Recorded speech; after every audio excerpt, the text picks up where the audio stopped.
लोकसभा चुनाव के दौरान कांग्रेस पार्टी रोज कर रही है सवाल। प्रवक्ता अभय दुबे, भारतीय कांग्रेस कमेटी की मीडिया कोऑर्डिनेटर गरिमा मेहरा एवं चित्रा निषाद बाथम ने संयुक्त रूप से प्रेस वार्ता की। अब एक बार फिर पीएम मोदी ने काशी में नामांकन किया तो हजारों किलो फूलों से वर्षा की गई और काशी के लोग आज भी मूलभूत सुविधाओं से काफी दूर हैं। काशी सब कुछ बर्दाश्त कर सकता है लेकिन विश्वासघात बर्दाश्त नहीं कर सकता है। पिछले 10 वर्षों में काशी के लोगों को ठगा गया। पीएम मोदी ने वादा किया था प्रत्येक गांव में नेट की कनेक्टिविटी होगी, सबको पक्का मकान मिलेगा, लेकिन काशी के इस गांव को देख लीजिए। ज्ञान और आध्यात्म की राजधानी काशी को हम सब कांग्रेस पार्टी की ओर से नमन करते हैं। काशी इस सृष्टि की वो अलौकिक नगरी है जो प्रलय काल के दौरान भगवान शंकर के त्रिशूल पर धारण कर दी जाती है और सृष्टि काल के दौरान पुनः धरती पर अवतरित हो जाती है। उस अलौकिक भूमि को हम प्रणाम करते हैं और आपके स्मृति पटलों को चिन्हित कराना चाहते हैं कि ठीक 10 साल पहले आज से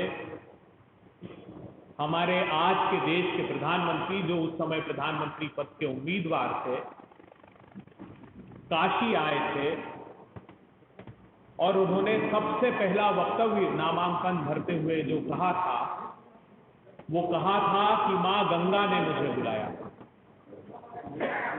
उसके बाद प्रधानमंत्री जी ने काशी के लोगों से वादा किया कि काशी को मैं क्योटो बना दूंगा। उसके बाद हजारों नौजवानों को हजारों करोड़ रुपए के इन्वेस्टमेंट के एक पोर्ट का वादा प्रधानमंत्री जी ने किया। प्रधानमंत्री जी ने काशी के लोगों से कहा कि मैं बुनियादी सुविधाओं का एक जाल बिछा दूंगा। काशी के लोगों ने उन बातों को सुनकर अवसर प्रधानमंत्री जी को दिया, एक बार नहीं 2 बार प्रधानमंत्री जी को। अब पुनः प्रधानमंत्री जी जब काशी में आज नामांकन भर रहे हैं, तब हजारों किलो के फूलों से पुष्प वर्षा प्रधानमंत्री जी पर की जा रही है और प्रधानमंत्री जी की काशी अपने अधोसंरचना विकास और बुनियादी सुविधाओं पर आंसू बहा रही है। आइए पहले एक वीडियो के माध्यम से हम जान लेते हैं कि काशी का वो सच क्या है, काशी की कहानी। खुद काशी कांच बराबर तप नहीं और झूठ बराबर पाप।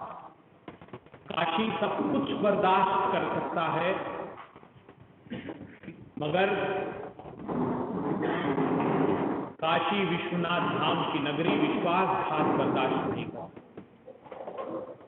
जो 10 वर्षों से वाराणसी के साथ विश्वासघात किया गया है, वो आपने प्रत्यक्ष रूप से देख लिया। प्रधानमंत्री जी ने मां गंगा की सफाई का वादा किया था, मां गंगा की सौगंध खाई, मगर अभी इलाहाबाद हाई कोर्ट में जनवरी में अदालत ने ये कहा एंड आई कोर्ट कि सफाई नहीं कर रहे हैं या सफाई करना ही नहीं चाहते। सरकार से कहा कि क्या आपका इरादा ही नहीं है सफाई करने।